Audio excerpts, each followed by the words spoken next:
Welcome back to the Have Not Room. I'm your host, Ben. I'm joined by my co-host here, as always, Chad and Brian. We're here to talk about Week 5 of BB22. We're still cranking along, you know. Season hasn't popped yet, but we're still going. I know. I thought about this. If we had never committed to covering the season, maybe it would have turned out differently. It would be more exciting. Yeah. But since I was like, yeah, let's do this, guys. The BB gods were like, all right, you think you can cover this? Yeah. You want content? Yeah. That's for dedication. Yeah, because you brought up in our group chat one of the things we said on the first episode where there's no way this would be a bad season. Yeah, in our preseason coverage, when we were going over the cast, we were like, the cast is stacked, you know, it's all-stars, unless the producers screwed up somehow with some weird twists, which they actually really haven't at this point yet. But there's definitely not the issue. The season's bad, for sure. There's no way the season could turn out badly. Right? Wrong, actually. Yeah. Man, what a mess. Yeah, this week has been tough. Obviously, for me, my winner pick's on the block. Mm-hmm. And then... my winner pick's been on the block twice, so join the club. True. Fair enough. That's, Ben, it's not a big deal until it happens to me. No, I feel you, though, of course, Kevin. Kevin's getting a lot of, equity in terms of people who you're just going to default root for at this point, you know? Yeah, I will say. Oh, man. So, Ben, the Christmas season's upon us. What has this brought to the BB house? First, you guys want to eulogize Kaser? I know, Oh, God, yeah, I forgot that we... Yeah, it's been a long week. Mm-hmm. Yeah. That's an understatement. Holy shit. Yeah, Kaser, you got out at a good time, man. Just couldn't have picked a better time to be evicted. Yeah. 30 days in the house, nothing to scoff at. Double all-star. America loves you. Julie almost gave him a heart attack when he told him that. She was phrased that's why America voted you back in 15 years ago. He was like, please don't make me go back there. That was so funny. That was so great. Yeah, I had to do a double take myself. I was like, wait, was there a vote that I missed? Did I did I go into a coma for 2 days and miss some kind of America's vote here, or what? Really executive decision vote. Yeah. She's like, America, and by America I mean I have voted you back into the house. Oh, man. But yeah, it's sad to see him go, but this is not the season for him, you know? It's just so many new school players, the old school players didn't really necessarily come to play on his side anyways. And Janelle and Kaser just seemingly were pegged from day one as the people that could be rallied around to ostracize. Mm-hmm. So... yeah, man, I wouldn't be opposed to seeing him again if he got a stronger cast. Yeah. But I don't know if he has any interest in coming back to the Big Brother house at this point. I think he said he would play again in some of his exit interviews. So he's a masochist, it seems. maybe some kind of there's been a lot of talk in the ether about do a month-long legend season, kind of, Celebrity Big Brother style, so you can get a bunch of these people who have lives to come on the show. Mm-hmm. They should, man. You're fucking not shooting any new TV shows right now. What are we gonna do in the winter? February comes around, there's nothing to watch. Football's over. Come on, throw us a bone, Big Brother.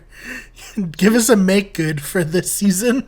Yeah, and even it's kind of best of both worlds, right? Because if it does suck like this season has, then it's only 30 days. It Yeah. would be over by now.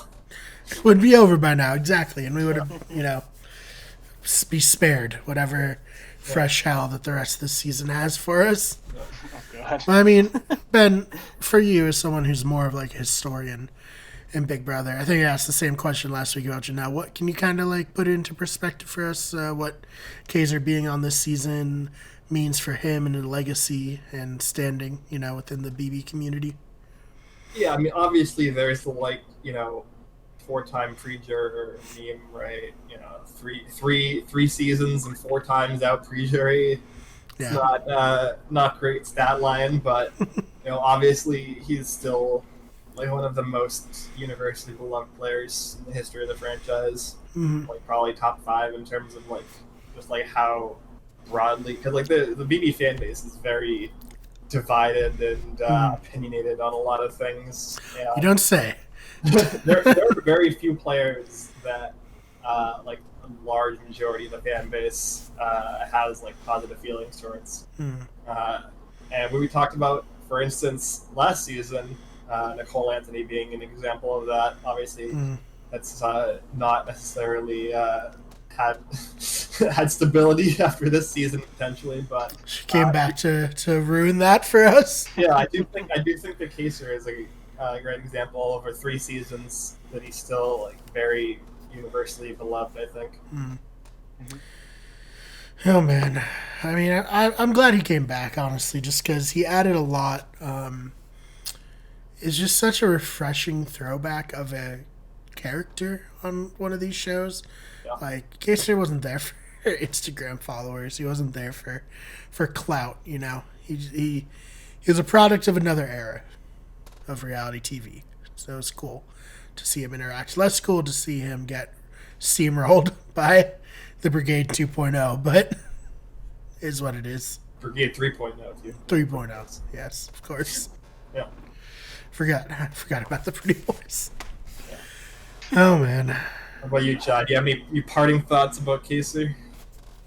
I mean, he's definitely got America's favorite locked, pending Dave on. But no, I mean, I didn't watch his earlier seasons, so as a newer fan who's only seen like maybe 10 up, it was really cool to see him in the house. Someone who really, like you said, isn't there for the fame, just to play the game, have fun, and like he said, spread the right message, stand up for what he believes in. So it was really refreshing to see someone genuine in that house.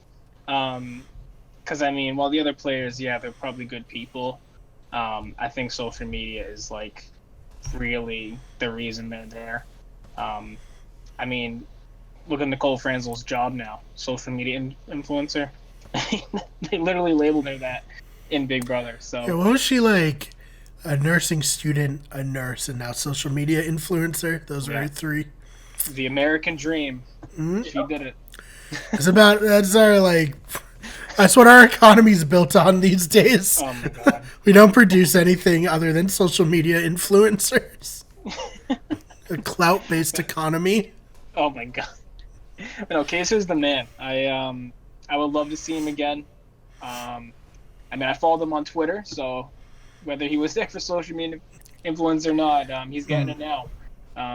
But for all the right reasons. So Kaiser is probably the best player that didn't win on this season in terms of just a good human.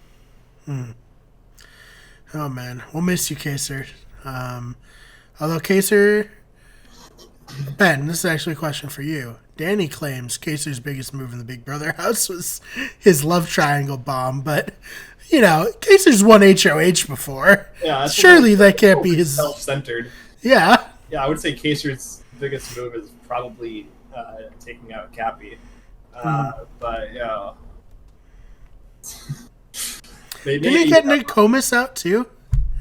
Yeah. Well, I mean, it depends whether you consider that a good move, right? Like, Right.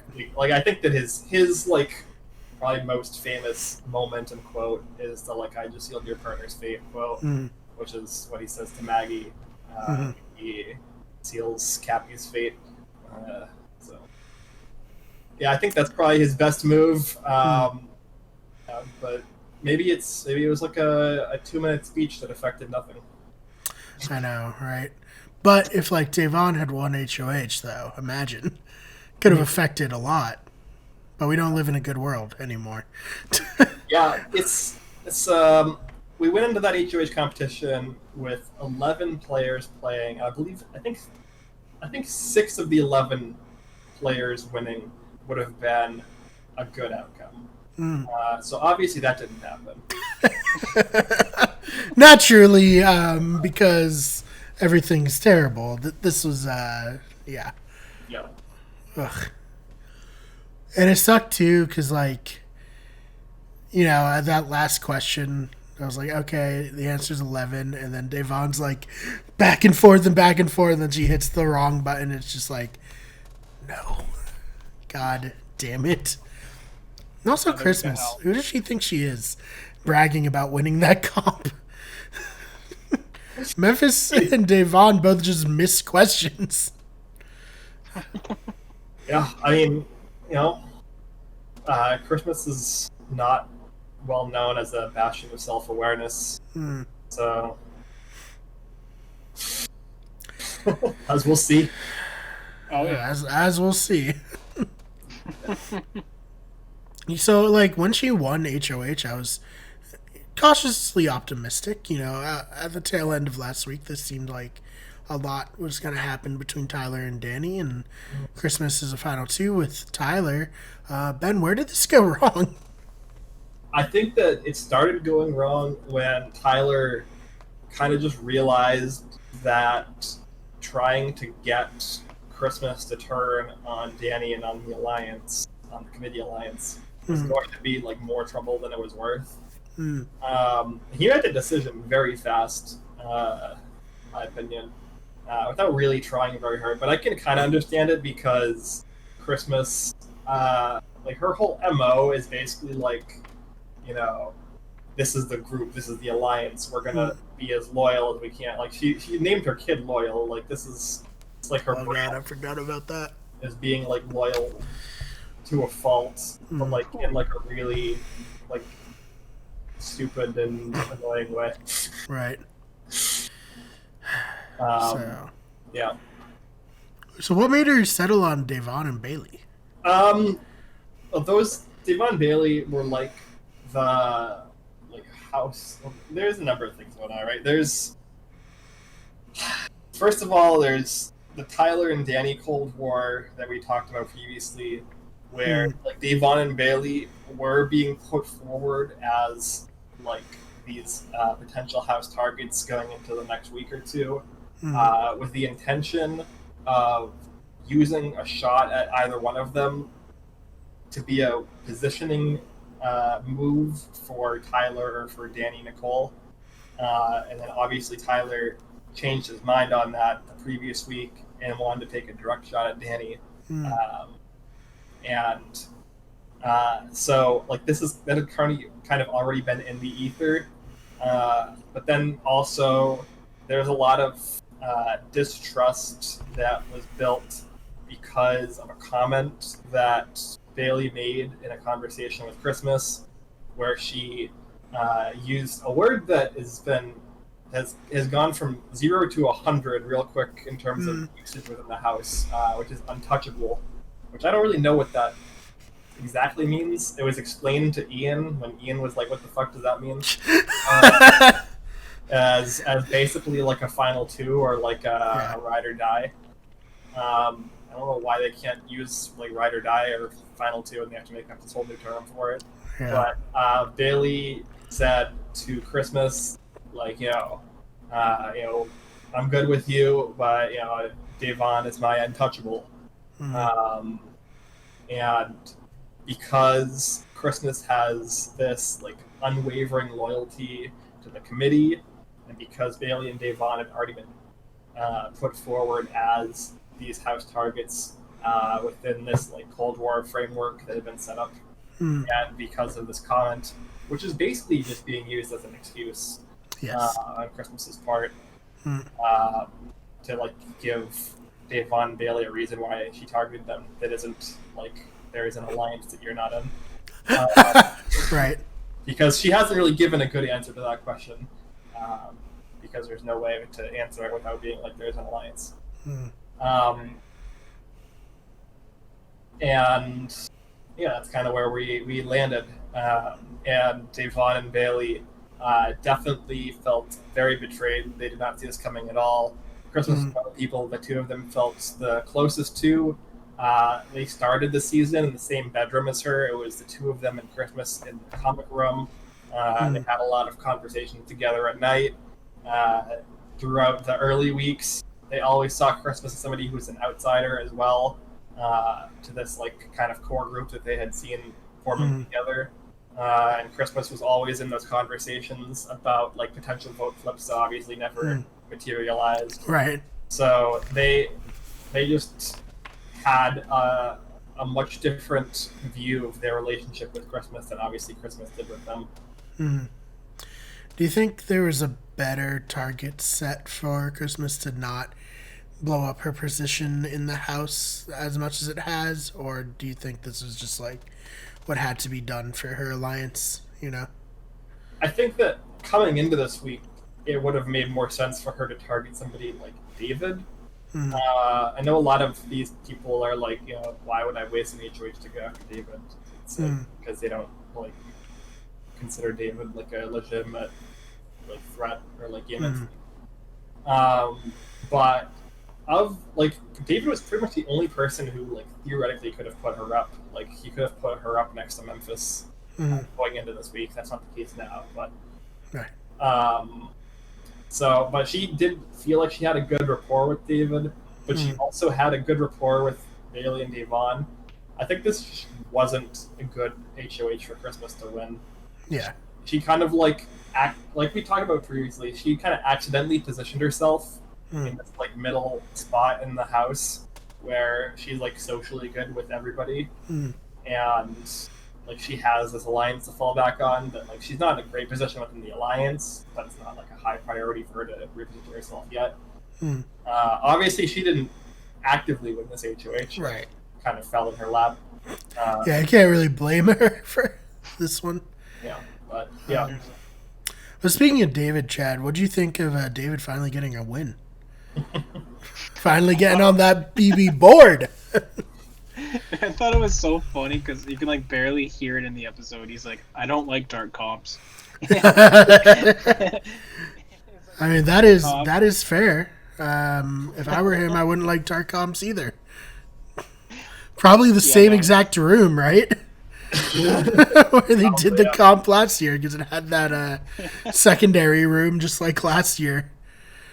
Oh man! The bow tie was in there somewhere. Well, actually, I think it was they probably did this. Actually, I don't know if it was because the thing they did last year was attached to the like front door area because there was a little like tunnel where we all like. Oh yeah, you're right. And I don't know if this was in that area or if it was like upstairs where the safety suite was. It looked like they walked in the safety suite, so I don't know. I mean, they also could have just like filmed it in a way where it's like, okay, you three were the three who were out, so we're gonna have you climb out of the comp. Sure. You know, so who knows how they did that? All been fake, yeah. But yeah, I mean, what do you think of his power, Chad? His is this disruptor. He can disrupt one of the nominees at the nomination, or I guess directly after the nomination ceremony. Unclear if he can play it in secret. I've seen people say yes online, but it hasn't been like directly confirmed by any official sources. Is his the one that blocks someone, or is that that's Christmas's power at the So David has the disruptor power where when the nominees come through, he can basically say you can't nominate this one of these two, and then the HOH has to renom somebody, and the person who got taken off the block is safe for the week. Christmas is the blocker, I think it's called, and she can block someone from being renommed after a veto's played. And then Danny has the replay, which allows the HOH to play in back-to-back HOH competitions. So I think that's actually the order of power in my opinion. Like, and how powerful the David definitely got the best power. Danny the worst.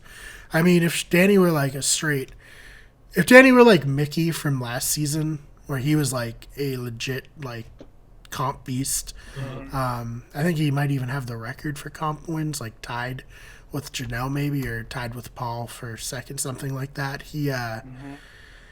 He could have benefited a lot from having the like replay in the HOH ability, but I don't think it necessarily helps Danny too much. I don't know. What do you guys think on that? Chad, we'll start with you. Yeah, I mean, I think you're dead on with the order of power. Because replay, that would have been good for someone like Cody or Tyler. Or maybe even Ian. A younger Danny. She was a comp beast back in the day. No shade, of course. Like, Enzo and older Enzo. But no, David's, I mean, if he uses it right, I mean, that's what it comes down to for him. But I think there's one specific way to use it, and only one specific way to use it. If you get nominated, you take yourself off the block. Fuck anyone else. Doesn't matter if anyone else gets nominated. There is a 3-week expiration period. Right. If you're not nominated the third week and your ally is up, like maybe you use it then. But maybe you don't, because maybe you think that you'd be the alternative. That's a great point. Like, it's not like the veto where if you win, you're safe no matter what. Yeah. Like, if he uses it and gets renommed, that'd be such a bad chapter to David legacy. Yeah.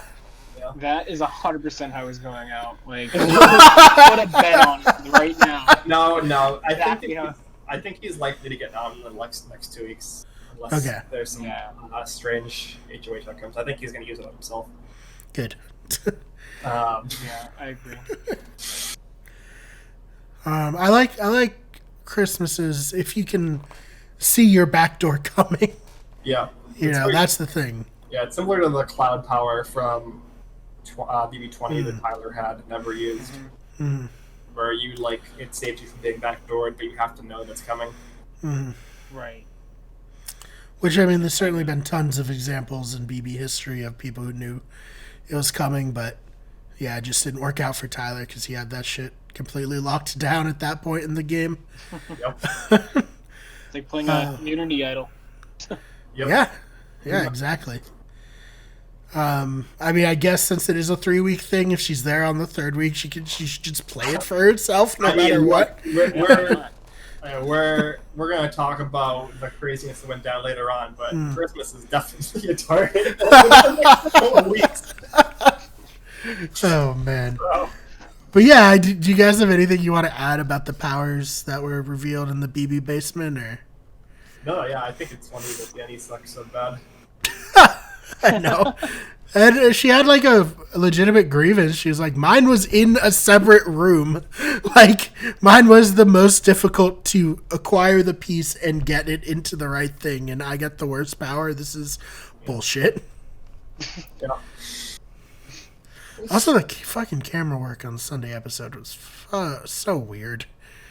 It kept like showing their like hands in the diary room. What? I know. I saw it with like Christmas was like messing with her necklace or something. Yeah. And like it was like a shot of like Danny's crotch. It was like what are you doing? For like 10 seconds. Yeah. So weird. We're just like zooming in on people's hands and going like this. Like some ASMR shit. Like it was just weird. Yeah. Yeah, I have no idea. They were trying something, it didn't work.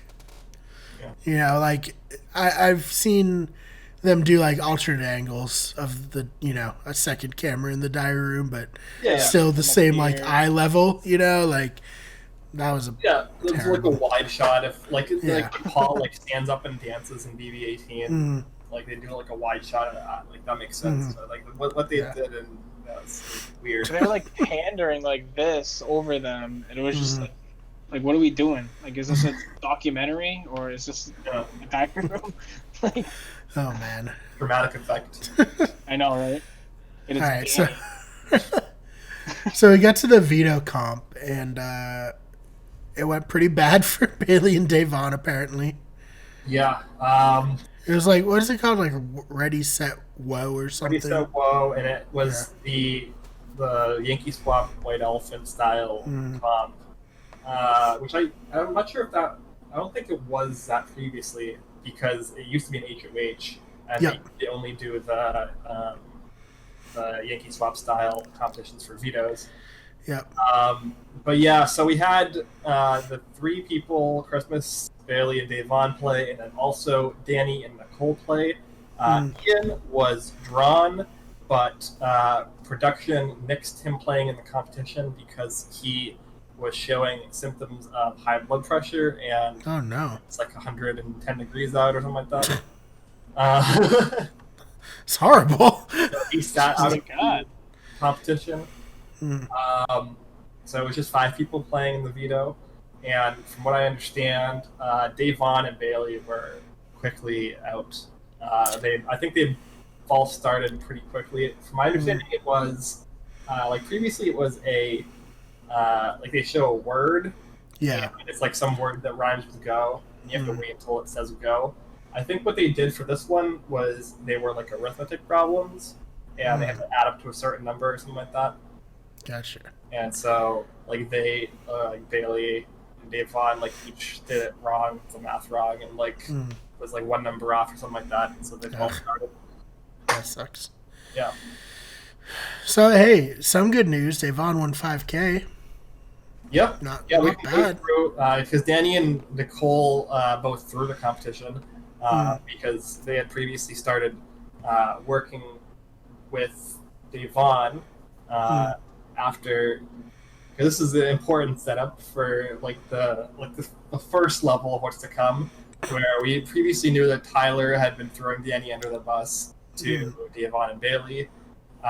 Bailey went to confronted Danny after the HOH comp, I believe, or after the nominations. I think it was shown on the Sunday episode, but the timing was a little strange and the feeds were off, so it's kind of hard.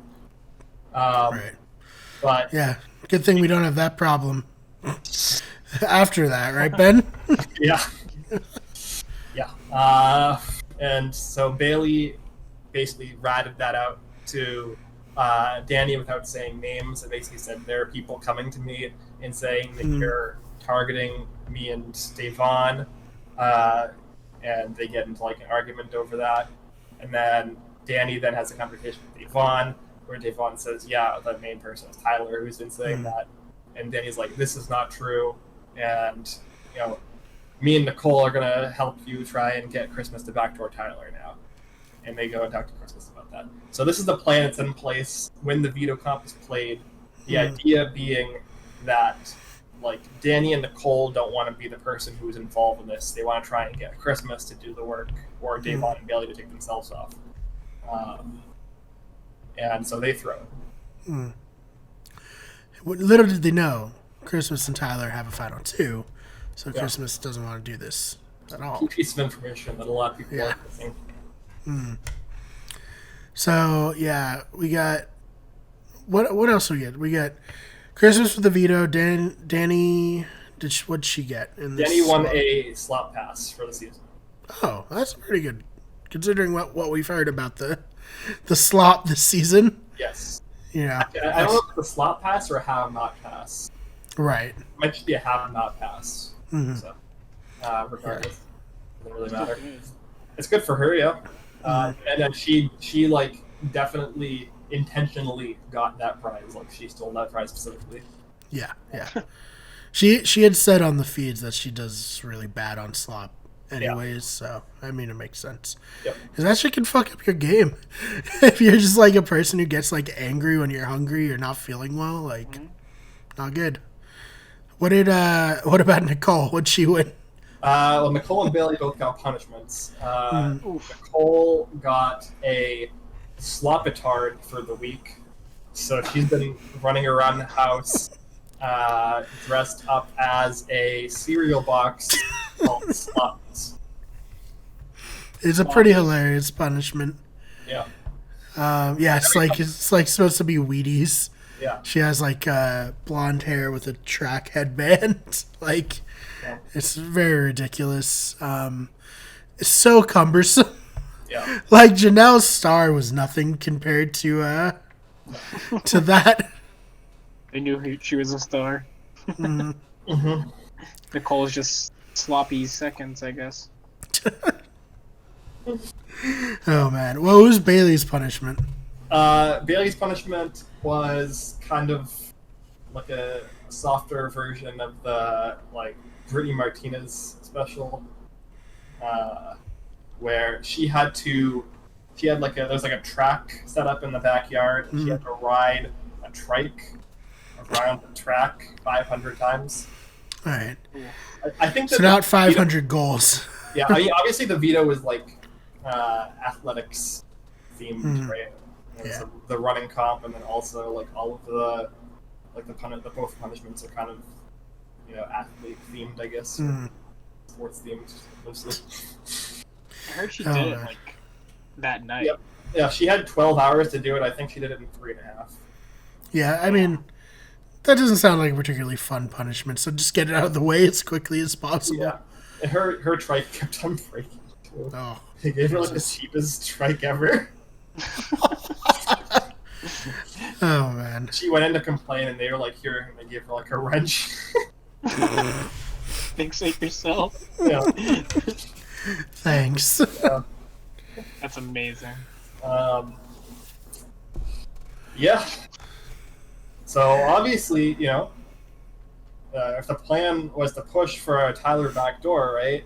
Obviously, easy decision on Christmas's part not to use the veto, right? No drama, no issues. Right. Except we had Tyler decide that he wanted none of this. So what was this thing? Ben, was he intentionally trying to like sabotage his game and it didn't work, and then he's just like trying to straight up quit? Or I mean, I don't think he was sabotaging the game. I think he was in one of the best positions to win. I think he's still in one of the best positions to win. I don't know, because he's gonna have either Davon or Bailey on the jury, and after this, sure, it's one vote. I mean, I guess Yanni Nicole is happy with him. Like, yeah, it definitely potentially hurt his chances of winning a jury vote, but like he can still win against like Memphis, right? Like there are definitely some people he can beat. Yeah, Christmas if she's not taken out. Like he can definitely beat these people. So like he's not like drawing dead in the jury vote side of it. But yeah, there's a lot of weirdness around what Tyler's decision was and how he went about it, what his motivation was, and it's a lot harder for us to figure out what exactly his motivation was and what his primary drive as to wanting to quit the game was, because they didn't show a lot of it on the feeds. They intentionally cut like a 3-hour conversation he had with Christmas to be an initial conversation.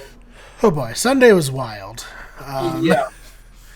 We all hear Tyler's trying to quit, and then we all go to our feeds to see what's happening and find out that we cannot see it. That was fucking bullshit. What am I paying all access for? During the episode too, so I was like, I'm like watching the episode, checking feeds on a commercial break, and I'm like, wait, what the hell is going on? Yeah, so like Tyler went to Bailey and Davon and kind of had a breakdown. And he was kind of like, "You guys are here for a bigger reason than me. I don't even want to be here." Like, definitely alluding to societal movements and Black Lives Matter. But he never said that straight up. I want to be clear, but he was heavily like implying, like, "Oh, I want to quit so that you guys can continue to have the platform that is this show, because you're here for something bigger than what I'm here for, and I don't even necessarily want to be here." Yeah. Bigger cause. And then he went into the HOH room to talk to Christmas, and I don't know what happened. I don't know. Will we ever? Probably not. No. Okay, well, let's ask this question specifically. Do you think this will be covered at all on the Wednesday episode tomorrow night? No. you think it'll just be gleaned right over? They'll have like a bunch of like fluff stuff leading up to the veto ceremony, because all of this blew up after the veto ceremony that we're going to talk about next. So that's going to be on the Thursday episode. So do you think that they can edit the blow up without Tyler involved?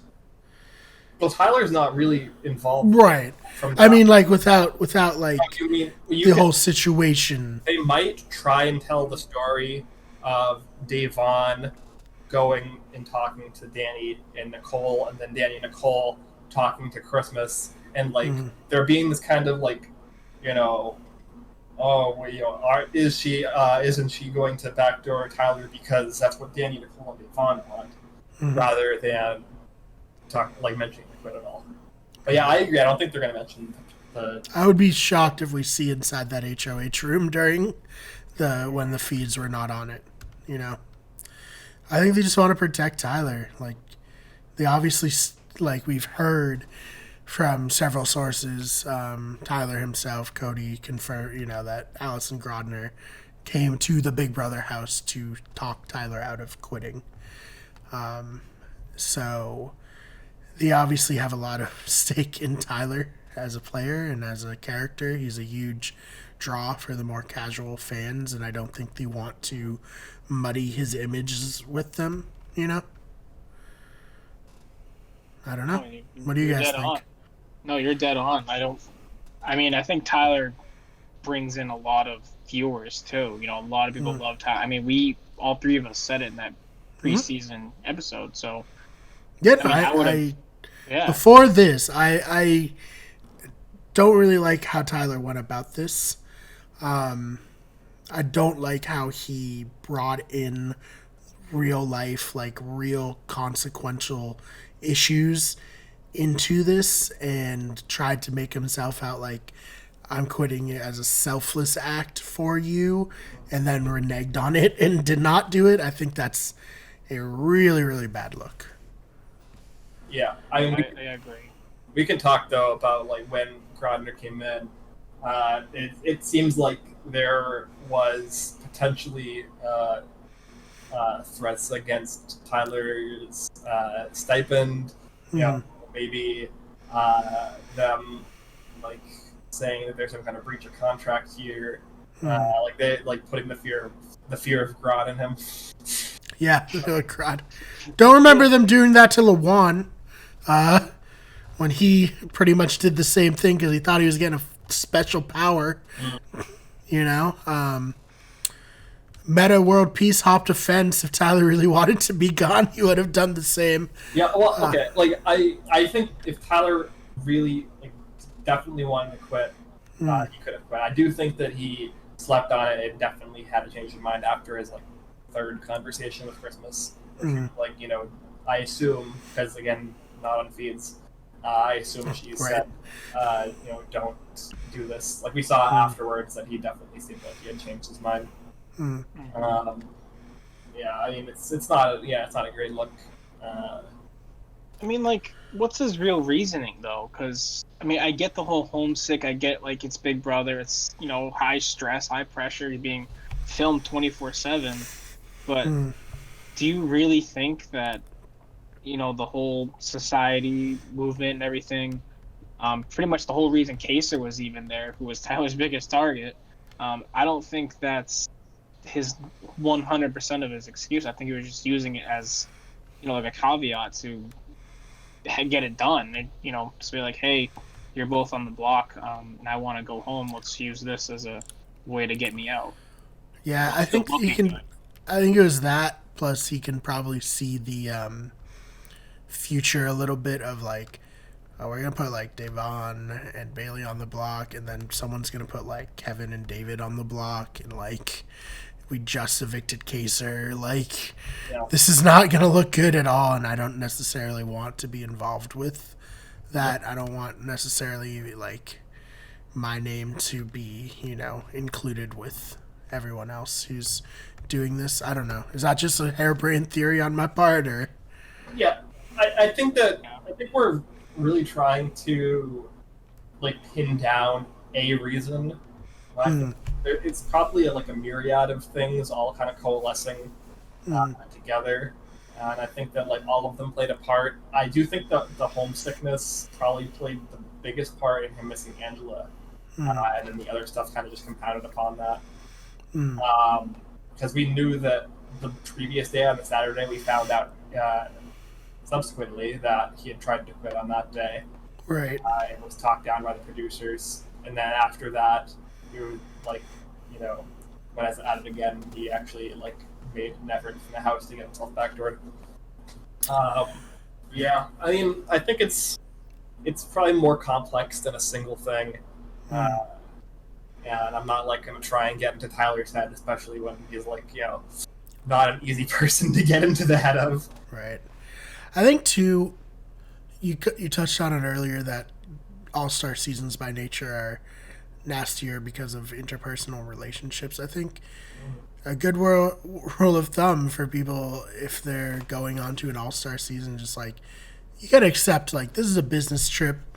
You're probably going to come out of here with some ruined friendships. It's not going to be as fun as the first time. It's going to probably suck, but you got to go into it because you want to win the game, Like everything else is going to not be as great as the first time around, in my opinion. I agree. Yeah, so that's the rub, right? Yeah.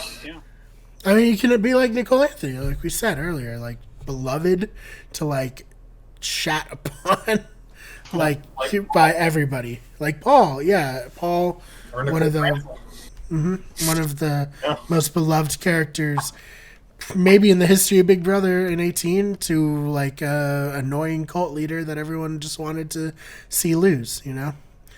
Casey and Josh are lucky they got COVID and didn't have to be in this mess. Their legacies are intact. It was 5D chess moves. Now they can go on the challenge instead. Yeah, exactly. Can you imagine? Can you imagine Josh in this house? Like, he would be crying. No, I cannot imagine Josh in this house. I think that one pan and he's done. Like, I think that a lot of people are like, Brittany Hines would have really mixed things up in the season. Rachel Riley would have been somebody that could have been interesting to potentially make the season more interesting. I think Paul would have been really, really interesting. Oh yeah, I would love to see Paul back again. Yeah, dude. Like regardless of obviously Paul with Christmas there is like if Christmas weren't on the cast, it would obviously be way, way better in general.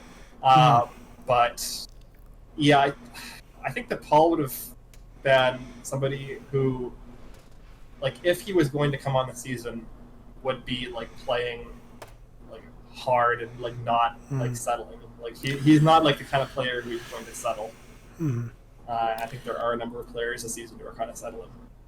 No, he's like a alpha type player. Is like, I need to be in charge. Like, I need to be the one calling the shots. I can't sit back and not call the shots. Like a Boston Robbins survivor. Just terrible when he's not calling the shots. He can't do anything. But when he is, he's very cocky and very like to his character that we know. Yeah. All right. I think we've gone around it as much as we can. Let's get into this. Yeah. So we're recording a day later than we usually do, and it wasn't intentional based off of what ended up happening on Monday night, but definitely convenient in terms of us being able to talk about it. It seems like everything literally goes down on Monday night, like right after we record. So it makes sense that it's still happening this week, and we just happened to record a day later, so we were able to actually talk about it. It was Labor Day. We took the day off. Yeah. But we're back, and let's talk about it. Yeah. So after the veto ceremony, we referenced that Christmas ended up deciding to not go through with what Tyler wanted initially. And he left the noms the same. And we cut to afterwards, or before, I think, when it was clear, right before the veto ceremony, Monday morning, when it was clear that the noms were probably going to stay the same, and Devon was planning for Bailey being the likely evictee this week. And even if she had this idea that Tyler might go in the back of her head, she needed to start planning. That's something that Devon did earlier in the week as well, which is one of the main reasons why she's going to be staying this week and Bailey's going to go. Is because she started playing from like the final nominee position, like way earlier than everyone else in the season has even started playing. Like she was like, "This is the position I'm in. I have to play starting now." Which I think is a good move. I mean, yeah, no, I think Devon's done very well this week for the position that she's in. Like you can't really ask much more for somebody who's on the block. But so she goes and kind of like squashes the beef with Christmas.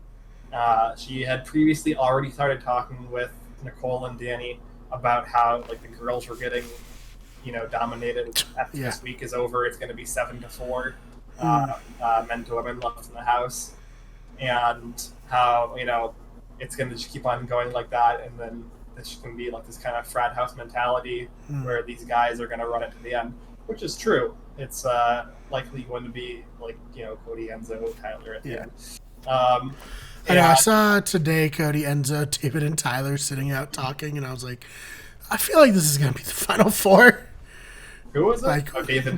David. The four of them. The team freeze. Yeah. Which is triple threat plus David. Mm-hmm. I just have a feeling. We'll see. We'll check back in a few weeks. Yeah. I mean, we'll see. And like the three guys are like trying to take David to the end. Oh yeah. I mean, so especially. Yeah. But yeah, it's potentially. I mean, it's especially after the stuff that happens here.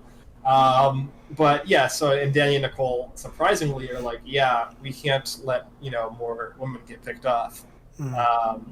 Which Nicole historically and Danny this season have had a bit of a history of not working with women outside of each other. So the four of them get into the HOH room for like an hour. I think this was actually Sunday night, like late after like the Tyler might be nomming him or like might be getting himself nommed situation happens. And they start talking about a 4-person alliance between the four of them, like Girls Alliance. They settle on a name that's not going to be important after the next 10 seconds that I mention it, which is the Blitzing Bombshells. And they, set that in stone as an alliance heading into the next couple of weeks. And then cut to Monday night, where in the bathroom, Devon and Christmas are having a conversation, and Devon is talking to Christmas about how hurt Bailey is, because previously Devon was trying to set up the situation where if Bailey were to stay, that Devon would be able to, basically like keep Bailey under her wing and like kind of, lead her in the direction that this new 4-person alliance wants to go into, and kind of try to assuage some of the fears that Christmas had of the two of them being a closer pair. And Christmas is like very much like talking about how she doesn't understand why Bailey is upset, basically. And like, that they weren't really working together. They never really made an official alliance. And, the information Bailey came to her with was game information, and it's totally, reasonable for her to just like go and like spill that and use that to like solidify her target. And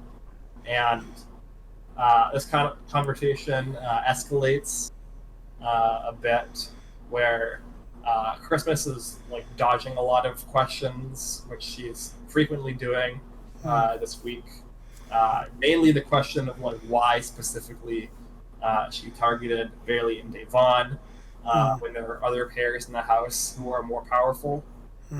Uh, and basically, she just like continues to dodge that question.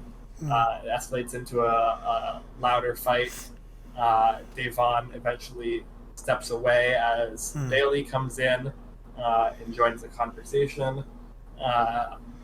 And then Bailey confronts Christmas about how she was emotionally hurt for being targeted because she thought that she was close to Christmas. Right.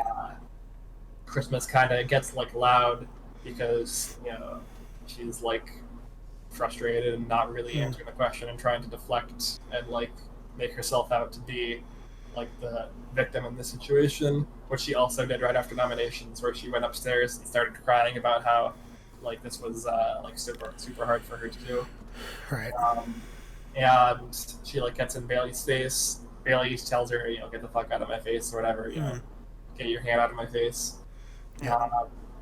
And that conversation eventually ends.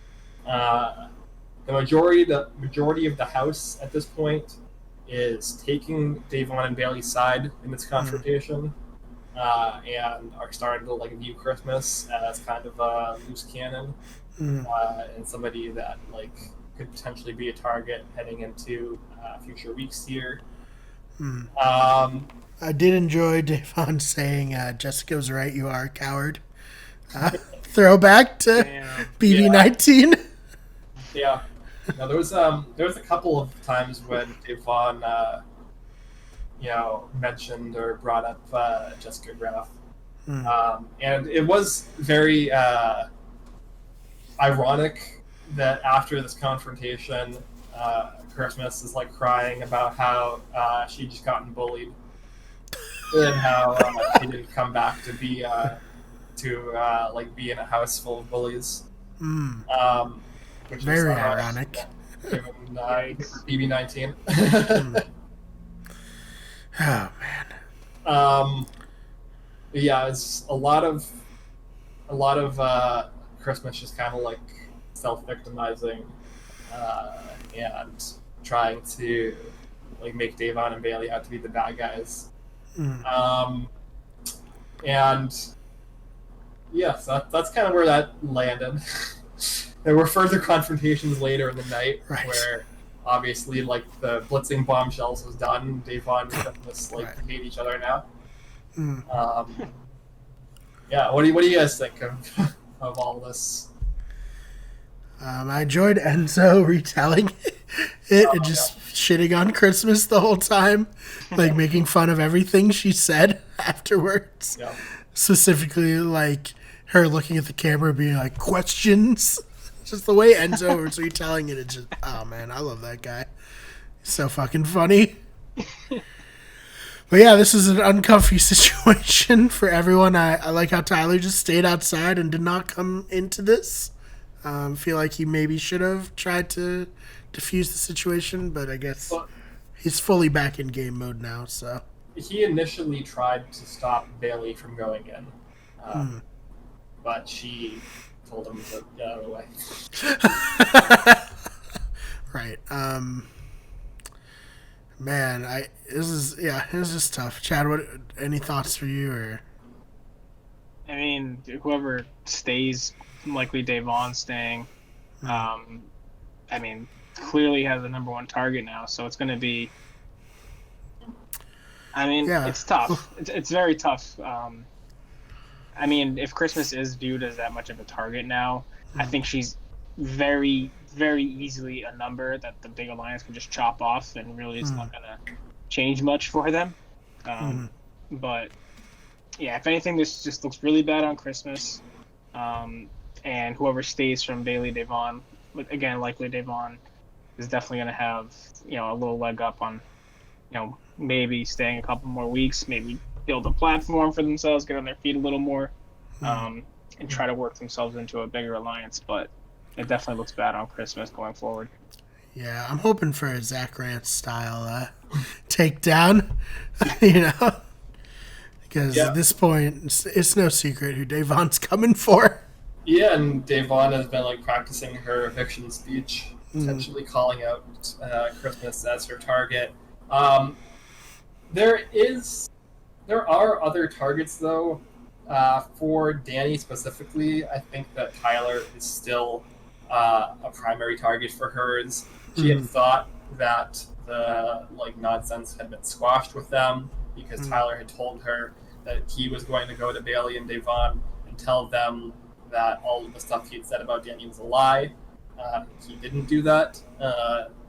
He like basically went to them and was like, "Yeah, the stuff that like the Danny stuff is true still." And then Devon went to Danny and told her that. So Tyler is still at the top of Danny's hit list. Tyler is actually climbing up David's hit list. David has been kind of.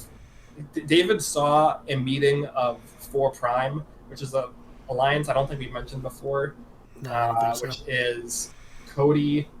Actually, no, Tyler is not moving up David's hit list. It's mostly Cody.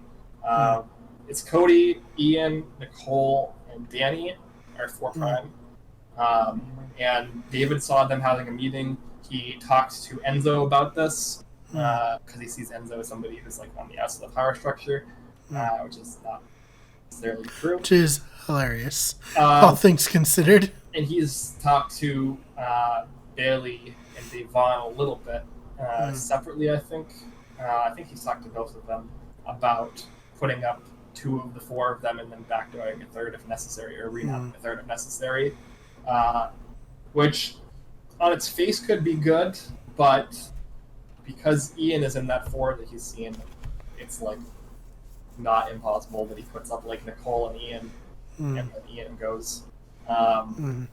So yeah, there's a number of different targets heading into next week besides Christmas. I do think that Devon is like pretty much guaranteed to survive this week. It's probably actually in a relatively okay spot to like kind of recoup herself.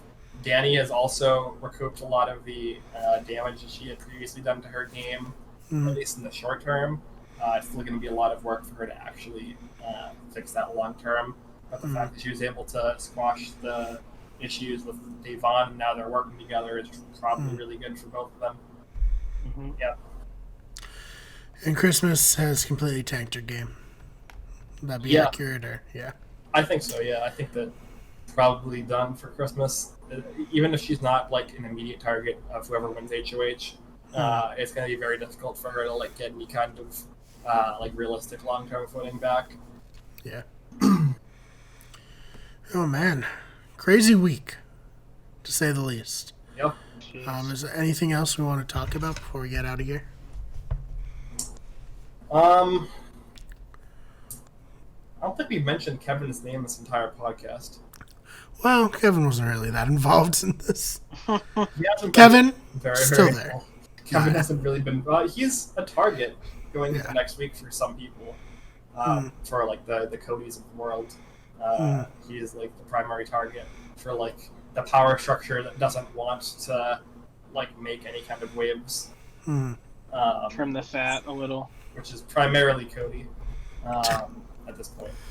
I think Cody's a little bit in danger of the game passing him by in his reluctance to embrace the changing structure of the house. His insistence to keep everything the same might result in him completely getting passed by. I don't know if you guys feel the same way. No, I do. I mean, he's my winner pick, so I obviously paid most attention to him. But no, I've been thinking about that too. Like, if he keeps playing it so safe, like, there's gonna come a time where you can't play it safe anymore. He's gonna have to make a move. And even if he doesn't make a move, like, what's his jury speech gonna be? Like, oh, you know, I like all of you guys. I didn't make any waves. I was in the right places with the right people. It's like, yeah, but what about the guy who won, like, you know, all these HOHs, made all these big moves? So I'm afraid that Cody is going to be too timid. You know, this isn't BB16. You're not Derek. And I mean, that's a totally different scenario anyway. But no, this is All Stars. You're going to have to make some moves. Push is going to come to shove eventually. And I'm worried that Cody isn't going to muster the strength to shove. So that's where I'm at with him. I think hopefully he turns it on, but I don't want to see him going after the Kevins or the Davids. No, no one does. Make a move. Get rid of Christmas. If you're the guy that gets rid of Christmas, that's a pretty good move for one. And two, everyone's going to love you. That's a good Derek move, you want to think. Use your head for a minute. Right. I mean, I think that Cody needs Davon or Danny out. That too. It's tricky because I agree. I think that Cody has the game has already started passing Cody by a little bit. It started happening last week with the stuff that Tyler did. And I think that Cody kind of got a little bit of an opportunity to catch back up with Tyler talking about self-evicting this week, and just all of this other kind of stuff, creating targets on the periphery of this power group. But it's very bad for him, for Danny, Nicole, and Davon to be working together. That's not a good long-term plan for him. He really needs to lock down David. But David, of this 4-guy alliance team freeze thing, David is closer to both Enzo and Tyler than to Cody. So that's not a good situation for him to be in within that relationship structure. And at this point, Cody, a lot of Cody's allies are just kind of slipping away from him. So he needs something here. He needs maybe an HOH to re-solidify the power structure around him, or he needs something to give where he can kind of retake control, because it's definitely slipping away. Originally into Tyler's hands. I now think that Danny has regained a lot of control that she lost. I think Enzo is in a very good position now as well. Yeah, we'll see. Can't really predict anything until we know the next HOH. Yep. But it'll be interesting. Before we go, do we know when jury starts? Probably another couple weeks, right? After this week. This is jury? Yeah, Bailey the will be final the last 11. jury, Okay. Which is a big reason why Tyler was getting antsy about wanting to leave, because this was the last chance. This was his last exit round. I get it. Yeah. That makes a lot more sense now. I thought we had another week. Yeah. Nah, yeah. Final 11, jury of 9. At least that's how they've been doing it. Who knows? I think it's going to be it, yeah. Yeah. Okay. Yeah, so we'll see. All right, guys. If that's all we have, Chad, where can they find you online? Find me on Instagram at ChadleyJP or on Twitter at ChadPerry25. And follow me. Ben, how are you?